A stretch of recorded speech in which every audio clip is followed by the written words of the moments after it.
So, bad movies, why do they exist? Maybe because there's some really shoddy editor or a filmmaker who decided to make a movie, but then skipped out on making the movie. One of the great examples for this is Manos, the Hands of Fate, which quite literally just translates to Hands of Fate.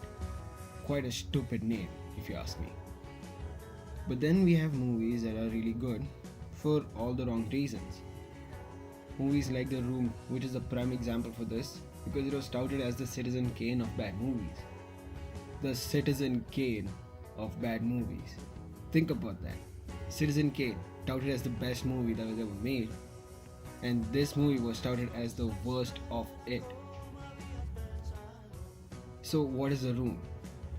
The Room is a movie that was made by Tommy Wiseau.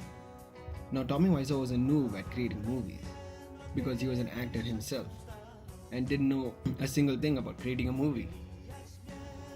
Now, alongside Tommy Wiseau, Greg Sestero also acted in The Room.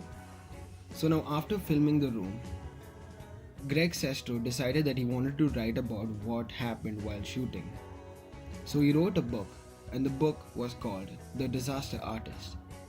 Now, 14 years later on, that book became a movie, which was directed and written by James Franco, and he acted as Tommy Wiseau in the entirety of the movie, and his little brother Dave Franco acted as Greg Sestero.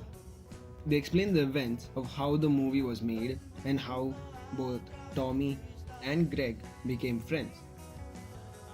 Now, in the end, we can't just blame The Room to be the worst movie that became so good.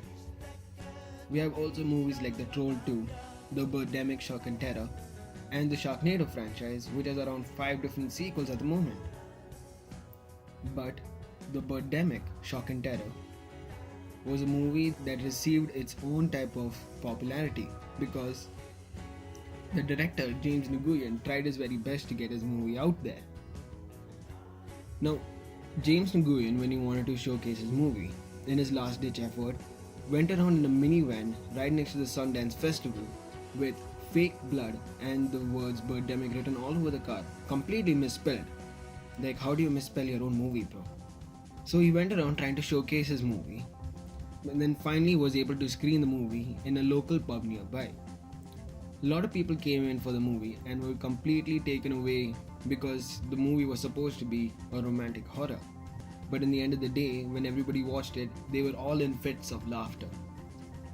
And after this, the movie got huge popularity from the media to even it being screened in multiple different areas. And every time James Nguyen was in an interview and anybody asked him, do you realize that your movie has become a comical one? He would say, no, it is a romantic horror in my eyes. Now we come to the end of the video. And the reason I made this video is not to jab or make fun of these people who made these movies. Except for Manos. Don't ever watch Manos. Please. Please don't. But rather I wanted to show these movies so that we can appreciate the work that was put into these videos. So, rather than judging them, we should first at least try to see where they're coming from. Because no filmmaker who starts out their career is going to make a really good film. So, to conclude, don't watch Manos, watch these movies. Thank you.